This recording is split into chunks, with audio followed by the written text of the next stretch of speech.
হাদিসের অকাঠ্য দলিল দিয়ে প্রমাণ সহকারে প্রত্যেকটাই রেফারেন্স দিয়ে ইনশাআল্লাহ কথাগুলো বলবো। শুধু জবানটা আমার, কথাগুলো সম্পূর্ণ আল্লাহ এবং আল্লাহ রসুলের বলার চেষ্টা করবো ইনশাআল্লাহ। আল্লাহ তুমি যদি আমাকে বলার তৌফিক দাও তাহলে আল্লাহ আজকে হয়তো আমি কথা বলতে পারবো, নচেত নয়। তো ভাই আমার,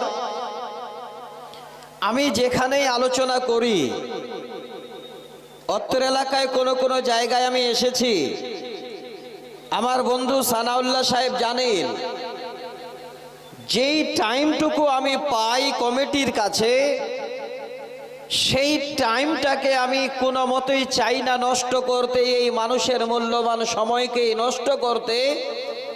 প্রত্যেকটা কথাকে আল্লাহর কোরআন এবং সহিহ হাদিসের দলিল দিয়ে আমি বিষয়ের উপরে আলোচনা করি। তো আজকেও যে আলোচনাটা আমি ইনশাআল্লাহ আপনাদের সামনে করব, নিশ্চয়ই আপনারা যদি আল্লাহ অল্প একটু বুঝার শক্তি দেন তাহলে পরিপূর্ণ আলোচনাটা বুঝতে পারবেন। আর এই আলোচনার মাধ্যম দিয়ে আমাদের মনের আশা আকাঙ্ক্ষা, এই জালসার যত রকমের আজকে আমাদের প্রয়োজনীয়তা, এই জালসা করার যেটা আমাদের উদ্দেশ্য, সম্পূর্ণটা ইনশাআল্লাহ আমরা পূরণ করে নিতে পারবো যদি এই জায়গাটা আমরা সবাই মিলে কোরআন এবং সহিহ সুন্নাহর উপরে আগে এই আলোচনাগুলো শ্রবণ করি। খুব ভালো করে শুনবেন। আমি আপনাদের কাছে আল্লাহর কোরআন থেকে দুই জায়গা থেকে দুটো আয়াত পড়েছি। প্রথম একটি আয়াত পড়েছিলাম, আল্লাহর কোরআনে একটি সূরা আছে, সূরাটার নাম হলো সূরা তাহরিম। অনেক লম্বা ইতিহাস আছে সূরাটির। সূরা তাহরিমের 6 নম্বর আয়াত, 6 নম্বর আয়াত। দ্বিতীয় একটা আয়াত পড়েছি সূরা আল বাকারা থেকে, কোরআনের দ্বিতীয় নম্বর সূরা। সেই সূরার আয়াত নাম্বার হলো 274, 274। সহিহ বুখারী থেকে একটি মাত্র হাদিস আমি উল্লেখ করেছি। আমার শিক্ষিত সমাজ, আমার শিক্ষিতা মায়েরা বোনেরা, আশা করি সবাই কথাগুলো আমার বুঝতে পারবেন। আমি এইভাবে করে বলবো যেন আপনাদের বুঝতে অসুবিধা না হয়। এক লাইনের একটা সহিহ বুখারীর হাদিস আমি উল্লেখ করেছি। হাদিসের রাবি হযরতে মুআক্কাল বিন ইয়াসার রাদিয়াল্লাহু তাআলা আনহু, হাদিস নাম্বার 7150, 7150। আমি খুব তাড়াহুড়া করে ঠিক সময় মেন জায়গাটাতে আপনাদের নিয়ে যাওয়ার জন্য চিন্তা ভাবনা করবো ইনশাআল্লাহ।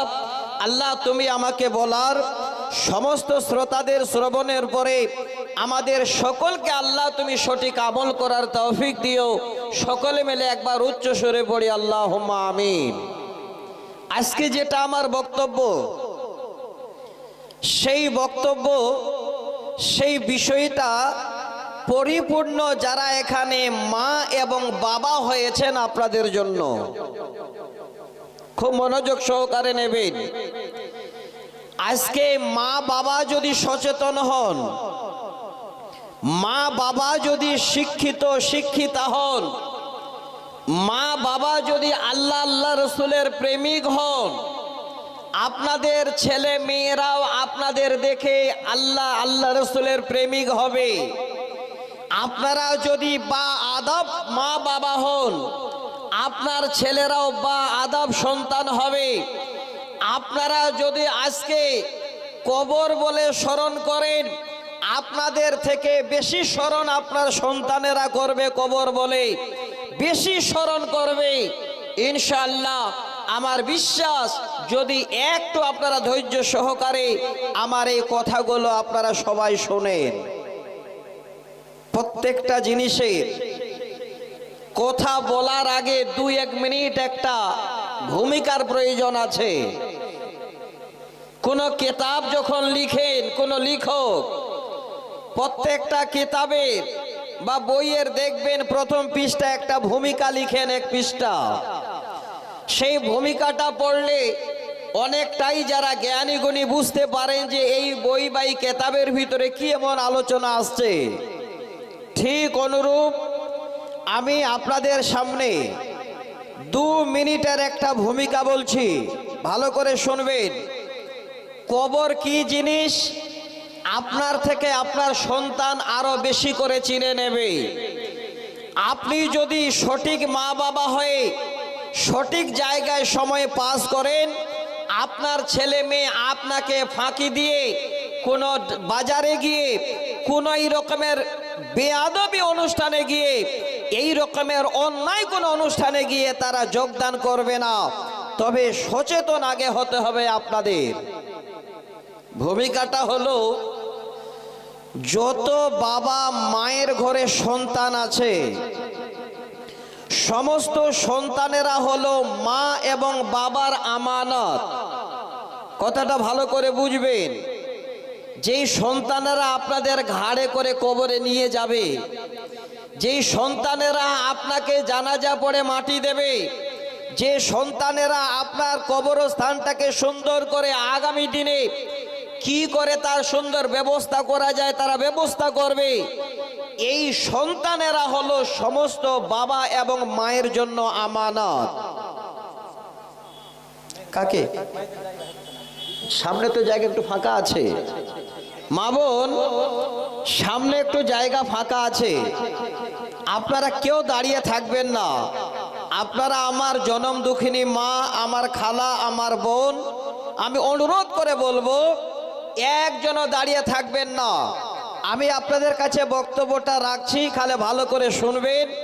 আশা করি আপনাদেরও আজকে এই রকমের একটা চিন্তাধারা আসবে, যেই বাচ্চাটা আপনার কোলে নিয়ে বসে আছেন সেই বাচ্চাটা একদিন আপনাকে এমন চোখের সামনে এসে দাঁড়াবে যে আপনার চোখ দুটোকে ঠান্ডা করে দেবে ইনশাআল্লাহ।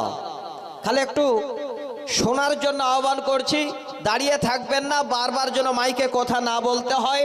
কমিটির যিনারা আছেন আমি বলবো আপনারা প্রয়োজনে মহিলা ভলান্টিয়ার তৈরি করে দিন, ওনারা বুঝিয়ে নিয়ে এসে সামনে জায়গায় বসার ব্যবস্থা করে দেবেন। সবাই বসবেন। একদিনের জালসা অনেকগুলো বক্তা পেয়েছেন আপনারা। তো আমি যে ভূমিকাটা বলতে গিয়ে বললাম, সমস্ত সন্তান হলো বাবা এবং মায়ের আমানত, আর এই আমানতের দেখভাল করা, এই ছেলে মেয়েদের রাখালি করা সমস্ত বাবা এবং মায়েদের জন্য হলো ফরজে মনসাবি। কথাটা মিলিয়ে নেবেন। এবার আপনি বলবেন মাওলানা, ছেলে মেয়েদের তো আমরা ঠিকই দেখভাল করি, ভালো ভালো ছেলে মেয়েদের খাবার ব্যবস্থা করি, ভালো ভালো জামা কাপড় পরাই, সুন্দর জায়গাতে তাদের গাড়ি করে ঘোরাতে নিয়ে যায়, এর মানে সন্তানের আমানতের দিয়ানাতদারি আপনার করা হলো না। তখনই আপনার সন্তানের রাখালি করা বা সন্তানের দায়িত্ব পূরণ করা আপনার হলো, যখন আপনি সন্তানকে খাবার পরার সব কিছু দেওয়ার সাথে সাথে ছোট থেকে দিনের তারবিয়াত শিক্ষা দেবেন, দিনের কথা শিক্ষা দেবেন, চরিত্র সম্বন্ধে ছেলে মেয়েদেরকে আপনি ওয়াকিবহাল করবেন, চরিত্র শিক্ষা দেবেন। জেনে রাখবেন ভালো করে, ছোট থেকে যেই বাবা এবং মা, যিনি আল্লাহ, যিনি আমাদের স্রষ্টা, তিনাকে চিনাবেন। নবী মুহাম্মদ রাসূলুল্লাহ সাল্লাল্লাহু আলাইহি ওয়াসাল্লাম আমাদের শেষ নবী। যে মা বাবা সে বাচ্চাটাকে শেষ নবীকে সুন্দর করে বুঝিয়ে দেবেন, তিনার পরিচয় করিয়ে দেবেন। এটাই হলো মা বাবার সবথেকে বড় দায়িত্ব, কর্তব্য। এই জন্য বলছেন যে প্রত্যেকটা সন্তান হলো বাবা মায়ের জন্য আমানত, আর এই আমানতের দিয়ানাতদারি করা, দেখভাল করা হলো সমস্ত বাবা এবং মায়ের জন্য ফরজে মানসাবি। করতেই হবে। যদি আজকে এই শিক্ষা বাবা